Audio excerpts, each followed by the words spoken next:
everyone, Cobweb Rose here, and today I wanted to tell you guys about some of the expenses that I did not expect and didn't budget for when I was on my 2023 through hike of the Appalachian Trail. So I think the number one expense that I was not expecting for whatever reason was the number of shoes I had to buy when I was on trail. If you guys followed my through hike, you know that I ended up going through a total of 9 pairs of shoes for various reasons when I was on trail. But when you're looking at between $100 and $150 per pair of shoes, that's a lot of shoes to go through. And that's a huge expense that it didn't actually plan into my budget. So if you guys are planning on through hiking the trail, I would recommend budgeting for at least 6 pairs of shoes. I know people who went through 1 pair or 2 pairs. I also know people who went through more pairs than I did. So just, you know, if you have a little extra in your budget and you're near the end of your hike and you haven't used it on your shoes, use it on something else. Get a souvenir, get a t-shirt. I don't know, stay another night at a hostel, but maybe budget for some shoes.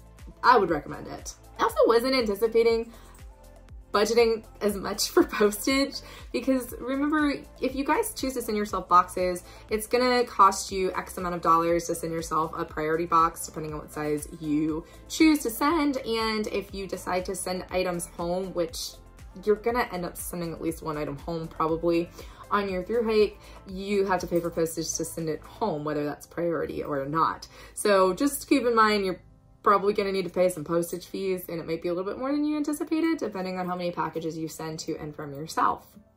Another thing that you don't necessarily think about when you're planning your through hike is a lot of places when you get north of the Mason-Dixon line request that you use cash. They charge a heavy service fee on your credit card if you choose to use that, and a lot of places along the trail, Trail Angel donations, shuttles, even some hostels require you to use cash. So if you're taking out cash from an ATM, you're going to get charged an ATM fee in addition to whatever your bank charges. So even if you use a major bank, you probably won't be able to find their ATM along the trail. I bank with a major bank and I couldn't find any of their ATMs when I was on my through hike. So I wasn't able to get cash out without an ATM fee. So just make sure you have your debit card if you're planning on taking cash out, and 2, be prepared to pay those ATM fees. Now, if you guys decide to do shuttling or slack packing, both of those things can get really expensive really fast. So wherever we could hitch, we hitched, but we should have probably hitched more because the shuttle fees were definitely not something that I was expecting. And then the couple of times that we slack packed were both pretty expensive. It's usually a lot better if you go in on it with more people because then you're paying less of a fee, but some places charge per person, so it just kind of depends. But I don't think I was anticipating paying for slack packing because I set up the trail and I was like, oh, I'm gonna hike the whole thing. I'm not gonna slack pack any of it, which a lot of people do, but it's just not necessarily true. You are probably going to want to slack pack at some point, and that's okay. It doesn't make it any less of a through hike. Now, another expense that I didn't budget for, because I guess it's not really something you can plan to budget for, is Trail Angel tips. Now, Trail Angels are people who provide trail magic for hikers out of the goodness of their hearts, and they do not expect you to tip them, but it is always appreciated when you do. So if you guys have a really nice Trail Angel who has got you a really nice trail magic spread, or let you stay at their house, or giving you a ride somewhere, it's really nice if you can tip them a little bit of money in exchange for them providing something out of the goodness of their heart. Like I said, not required, but always appreciated. According to my husband, who helped me with all the expenses for my trip, I definitely should have budgeted a budget column for ice cream. I ate a lot of ice cream when I was on trail. It was one of the only foods that I didn't develop an aversion to when I was on trail. So, you know, if you guys like sweet treats, maybe put them in your budget, you know, or expand your resupply budget a little bit to include that. Just saying. Same with town meals. If you really like town meals, maybe add a little extra in your budget for that. Also, I ended up popping my air mattress when I was on trail. And I had to drop $300 on a new one when I was in Franklin. And I was not expecting that whatsoever, especially because the one that I had been so faithful for so long. But I don't think I knew anyone who started the trail with an air mattress who didn't pop it at some point along the trail and have to buy another one. One hiker I knew even had to go through 2 of them because his second one had issues. So these are really expensive pieces of gear. So if you do have to purchase another one, it hurts that budget. So maybe budget in a little bit of extra money just for gear. Another expense that I was not anticipating when I hiked the AT was, if you guys want to stay at the beautiful and historic Shaw's Hiker Hostel in Monson, Maine, they basically run you a tab, and it's not necessarily an expensive hostel stay if you're tenting and not buying anything from them.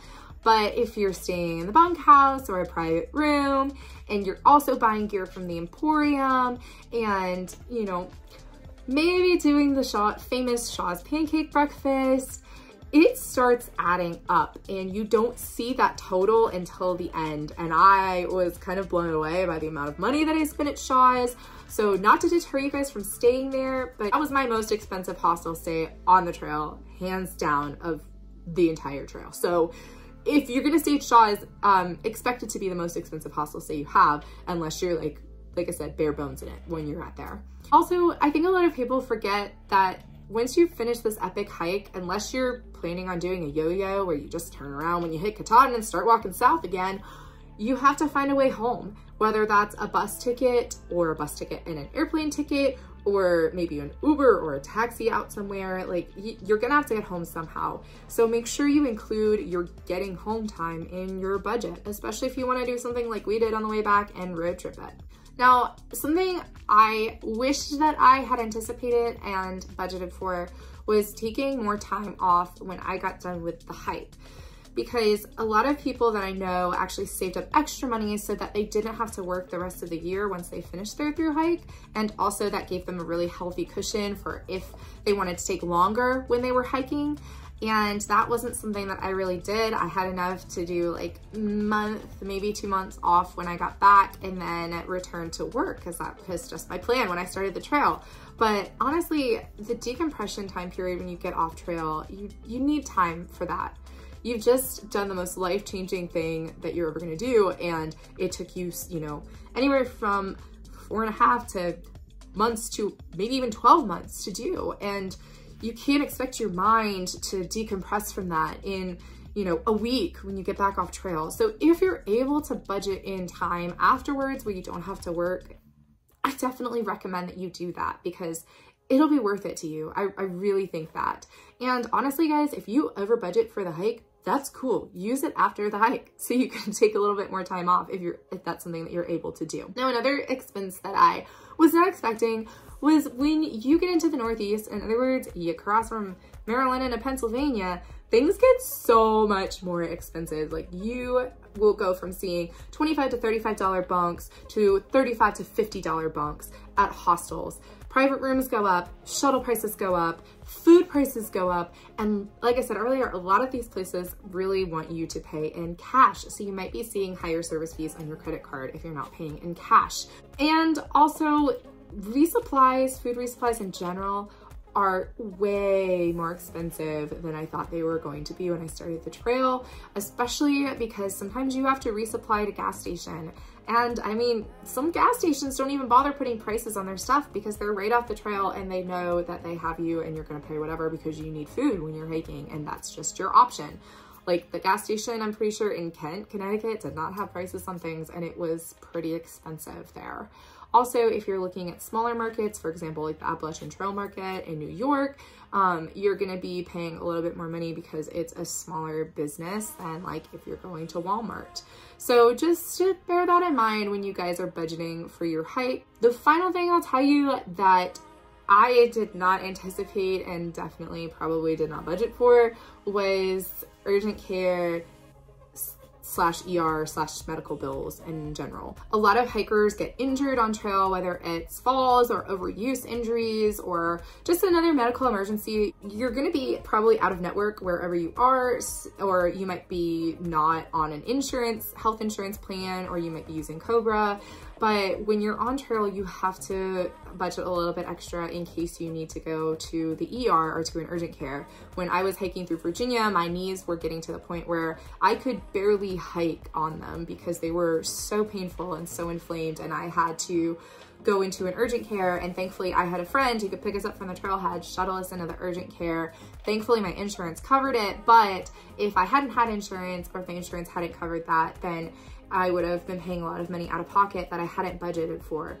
Also, I ended up wearing knee braces or using KT tape for almost the entire trail, and both of those things will wear out and you'll go through your supply of them very quickly. So you end up having to not just buy them once, but buy them over and over again. And that's something that I just didn't really expect when I was making a budget for my hike. Now, just so you guys know, I am not doing a full "this is what my hike cost" video at any point on this channel. You'll never see the cost of my through hike.